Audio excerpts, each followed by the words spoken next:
I pozdrav internetu, Gordo Zunu ovdje. Sigurno se sjećate dokumentarca koji sam objavio. A ako je Tito mogao da sruši jedan most, pa zašto ne bi i Veljko Bulajić? Jer taj će most biti turistička atrakcija, tu će doći hiljade turista i slikat će taj most. Srušen je pravi pravcati most u Jablanici.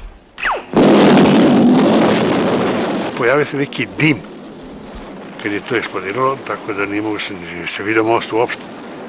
Eksplodira ono jedno, drugo, treće, koliko je bilo ne eksplodira. Digo se dim i ništa se ne vidi, ali ništa. I poslije par godina kad sam radio Neretvu, obilazio sam teren i nisam vidio ni jednog Japanca ni Englezaca od slika. I onda su ga radili u Češkoj na stolu. Neverovatno. Kao što ste mogli da vidite, u pitanju je bio dokumentarni film o istoriji partizanskog filma, jedinstvenog žanra koji se pojavio na prostorima bivše Jugoslavije. Međutim, način na koji su prezentovani partizani u svim tim filmovima su više herojskog tipa, iako u stvarnosti to nikako nije bio slučaj i to ću da vam razotkrijem direktno u ovome video snimku. Obzira šta vam kažu, vi znate istinu.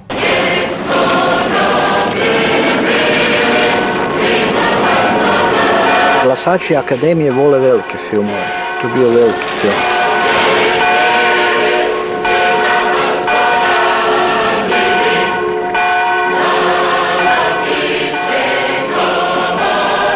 Znate šta, osjećao sam se jako dobro jer su svi mislili da će Neretva dobiti do zadnjeg časa.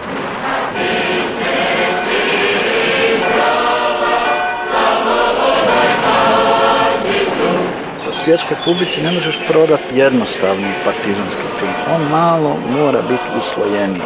I to je po meni ta nekakva tajna odjeka tog filma koji ima u svijetu, a taj odjek je nesumnjiv.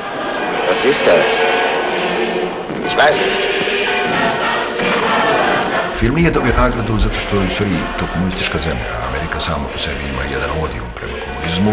Joris! Joris!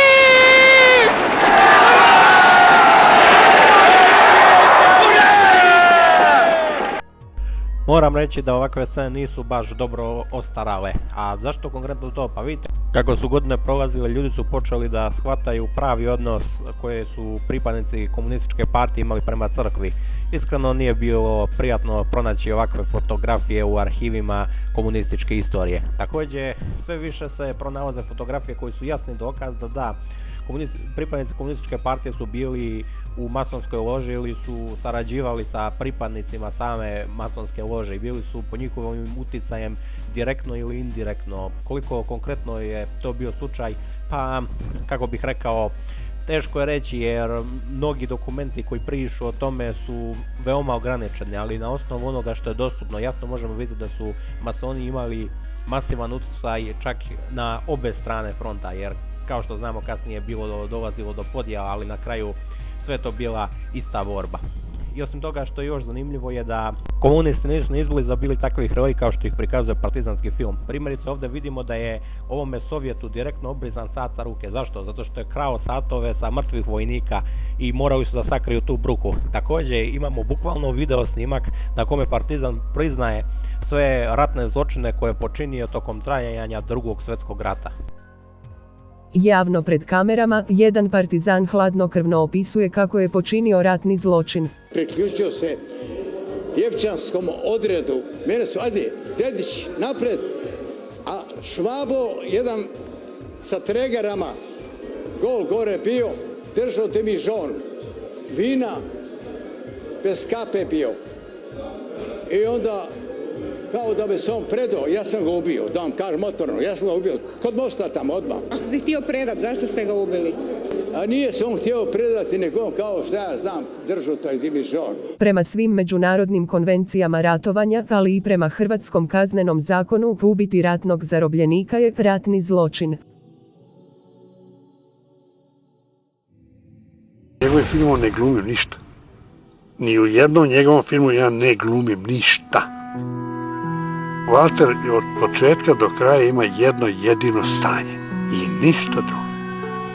Niti se smeje, niti plače, niti se muči, ništa. ide mrtav Vladan kroz ceo film i to je cela priča. Mislim da postoji zanimljiv razlog zašto je Walter baš tako prikazan u filmu. Vidite, zanimljivo je za osobe koje su počinili masivna ubistva da bi se pokazalo da uopšte nemaju nikakvih ljudskih emocija. Niti bi se smejali, niti bi pravili šale, niti bi ikada promenili raspoloženje. Imali bi jednostavno tu umrtvljeno lice, beživotno, gotovo kao kod lutke. Stoga mislim da je režiser upravo htio to da pokaže. Ali naravno zbog činjenice da pobednici pišu istoriju, jedan takav zločinac će biti prikazan kao heroj. Međutim, koliko god bila laž velika, istina jednostavno ne može biti skrivana zauvijek. Jedna od najstrašnijih odmazdi pobjedničke nad poraženom vojskom i to nakon završetka Drugog svjetskog rata odigrala se na prostoru između Kalinovika i Foče. O masovnim likvidacijama mladih kraljevih vojnika od kojih su mnogi mobilisani pred sam kraj rata decenijama se nije smjelo pričati. Nakon bitke na Zelengori, koja je bila posljednji okršaj partizana i četnika u maju 1945. godine, kada su jake partizanske snage artiljerijom i avijacijom nanijele ogromne gubitke glavnini četničkih snaga predvođenih Dražom Mihajlovićem, uslijedile su likvidacije zarobljenika bez suđenja. Obezglavljena vojska koja je ostala bez municije masovno se predavala, nakon čega je ubijana i bacana u jame. Prisjeća se mještanin Miljevine Milivoje Stanić, koji je kao 7-godišnji dječak nakon likvidacije mladih vojnika dolazio na jamu Ponor. Bacali su letke, predaje se kralje, izdao i predala se ovdje redom, ovdje su i pobili preko 1000 najmanje, ovdje samo. A pust suku da ovdje svi bacali. To znam i znam da se nije smjelo pričati o tom niko ništa. Ja mali dijete slušao on krivući.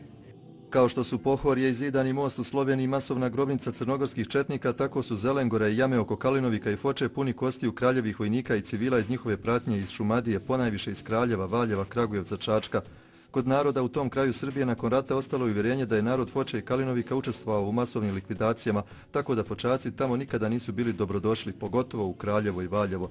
U boračkoj organizaciji Foča, koja je pokrenula inicijativu da se izgradi spomenik ubijenim vojnicima, trude se da rasvijetle istinu i dokažu mnogima u Srbiji da Fočaci nemaju udjela u tom zločinu. Ovdje su izginuli uglavnom Valjevo, Kraljevo, Užice, Čačak, oni su bili ljuti na nas. Oni su to u školama učili, tako oni kažu da je to uradio narod Foče, Kalinovik i Miljevina. Međutim, tek sada dolazi do saznanja da je to radila Titova vojska i tadašnji režim. Uglavnom mi nećemo odustati od pravljena spomenika, bit će ovdje veliki spomenik, velelepni, ali moramo kontaktirati sa tim opštinama. Imali smo neki kontakt preko neki ljudi voljni, ali prvo se mora to sve izmiriti ljudski. Da objasnimo ljudima da to nije narod, gdje je narod pobio vojsku, nigdje. Nikada nije tačno utvrđeno koliko je tada ubijeno četnika i regruta kraljeve vojske. UDBA je baratala cifrom od 9000, a prema nekim procjenama brojka je mnogo veća. Samo je u jamu Ponor kod Miljevine u kanjonu Bistrice bačeno oko 2000 vojnika. Zločin je nastavljen i nakon likvidacije, jer porodice ubijenih nisu smjele ni da ih dostojno ožale, a većina stratišta nikada nisu obilježena. Voditelj ove emisije je zapravo imao pravo. Brojka je daleko veća nego što je prezentovana. Šta više, nedavno se pojavila emisija o tome kolika bi precizno brojka mogla da bude. Oni su stigli do određenog broja, ali istina je da prava brojka koliko je ljudi ubijeno od strane komunističkog režima na našim prostorima nikada neće izaći na vidjelo zbog mnogih historijskih faktora koji se kriju. Od septembra 1994. godine do februara 1945. godine streljali su partizani čak 59.554 građana Srbije. Toliko ih je popisano, veruje se da je taj broj itekako veći. Na prostoru Kraljeve Česme u Lisičkom potoku sutra će biti održan komemorativni skup svim žrtvama komunističkog režima. Šta pokazuje dokumentacija OZNE, kako su se posle rata gubile glave bez sudske presude, ko je naredio masovna streljanja, koliko je neobeleženih grobnica u Srbiji. Samo su neko pitanja za gosta našeg programa, istoričara Srđana Cvetkovića iz Instituta za savremenu istoriju i Dejana Ristića. Dobro jutro, dobrodošli. I drugi gost je stigao. Ja se izvinjam, samo ću da ga sačekam. Reč o popisanim ljudima koji su ubijeni na razne načine u vremenu posle 12. septembra 1944. godine. Sam broj streljanih je u bazi podataka. Ko je njih ubio? Samo da završimo, ako može da ne ostane nedorečeno. 33.000 je popisano ovih koji su likvidirani bez ikakvog suda. Njih je ubila služba bezbednosti uglavnom kao egzekutivni organ, ali ovdje se znači govori samo o broju popisanih lica. Ostatak je stradao što sudskim presudama, što u nekim logorima, pre svega radi se o civilima, Volksdeutcherima i tako dalje. Ali ovdje, moram da napomenem, nije pronađena dokumentacija u kompletnom obimu. Pre svega nedostaje dokumentacija za grad Beograd i mi sad tu govorimo zaista o broju popisanih lica, tako da molim ljude koji raspravljaju ovim i na društvenim mrežama i u javnosti da uzmu u obzir da je ovo samo broj popisanih ljudi na osnovu raspoložive građe, a nažalost ona nije kompletna. Zašto su ubijeni ti ljudi i gde? Iz raznih razloga. To je jedna masa ljudi zapravo koja se može podeliti na one ljude koji su recimo možda zaista nešto skrivili u ratu pa su trebali da budu izvedeni pred lice pravde i da zasluže neku kaznu. Sad ne znamo da li smrtno. Mnogo ljudi je ubijeno iz ideoloških političkih razloga. Gde je bio pre rata? Zašto su u njegovi kafani sastajali četnici ili pripadnici jugoslovenske vojske otadžbine? Zašto je pomagao ovo? Zašto one? Zato što ga je komšija prijavio. Onda uzmite u obzir lične razloge, koji su uvek jaki, pa onda uzmite u obzir ratne razloge, odnosno razloge koji su od pamti veka ratne osvete, da ona sila koja pobeđuje vrši neselektivnu odmazdu i osvetu prema pobeđenim. I to sve kad uzmete... Ovo je knjiga, evo, i za vaše gledalce, možda malo se izreklamiram, pošto sam se potrudio da dođem ovako kroz ovu gradsku gužvu. Da, to je knjiga meni kolege Dević koju smo priredili iz ogromne dokumentacije koja je na raspolaganju danas istoričarima, nažalost samo i članovima državne komisije. Ne i svim, ne može svaki građanin baš da ode da gleda. Mi smo napravili jednu selekciju na osnovu 20-godišnjeg istraživanja ovim stvarima. Znači, tu su knjige, spiskovih streljanih. Ovo su tajne grobnice, ove crvene. Tajne grobnice, tako je.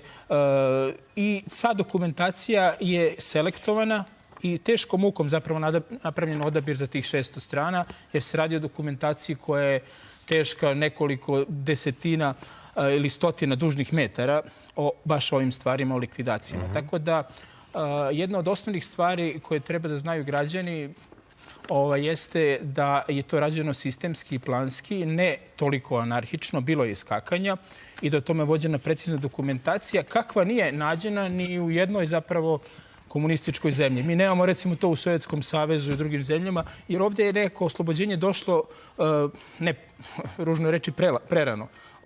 Naravno, većina otkrića se ovdje dešava posle rata. Međutim, i tokom rata su dešavala mnoga zvjerstva koja su jednostavno ostala sakrivena. Šta više, najbolji primjer imamo dokumentovani slučaj iz Sovjetskog saveza, a sličan model je primenjivan i kod nas. Stalin was responsible for the mass killing of Polish prisoners in Western Russia in 1940.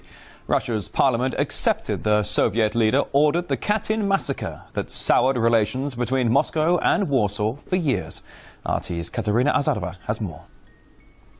For decades, the Soviet Union denied any responsibility in this atrocious crime. For 52 years, the Soviet Union attempted to blame Nazi forces for the killing of Polish officers in the so-called Katyn massacre. That was in the 1940s when nearly 20,000 Polish officers were detained and executed all over the Soviet Union. It became known as the Katyn massacre because Katyn was one of the burial grounds where nearly 4,000 officers were executed, shot in the back of the head and buried in mass graves. And for decades, the Soviet leadership insisted that this was the work of Nazi forces that were on Soviet territory at the time. Russia in the early 1990s finally admitted responsibility for those murders. And of course, it was a very significant event for relations between Moscow and Warsaw because the Polish side was just as frustrated at not knowing what happened to nearly 20,000 of its citizens as they were with the lies they were being fed by the Soviet leadership. And the admittance of guilt in this specific incident has been already called a turning point in relations between Moscow and Warsaw. That criminal act was committed by Stalin and his comrades. And unfortunately, this act was against a lot of Polish people. And now, in the declaration of the parliament of my country, we share our sorrow with Polish people about that event.